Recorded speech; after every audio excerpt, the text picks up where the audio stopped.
இந்த பாவி இந்த நிலைமை இருக்கும் பொழுது கூட எப்படி அத்தை உங்களுக்கு அடிப்பதற்கு மனம் வருகிறது?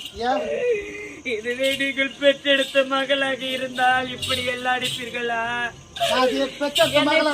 போது உங்களுக்கு பாவமாக இல்லையா? நான் பெற்றெடுத்த மகளா இருந்தா கேட்டவன சொல்லிருப்பா. சொன்னியா நோய் எப்படி சொல்ல கேட்ட சொன்னியா?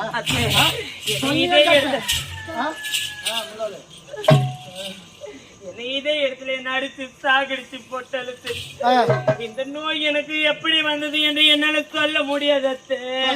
சொல்ல முடியாது. சரிம்மா அத்தாச்சி கவலைப்படாத. என்ன நான் சொல்லுவேன் கேளம்மா. மீண்டும் கேட்கறேன், அந்த நோய் எப்படிமா வந்தது? அத்தை என்னம்மா என்னால சொல்ல முடியாது அத்தை.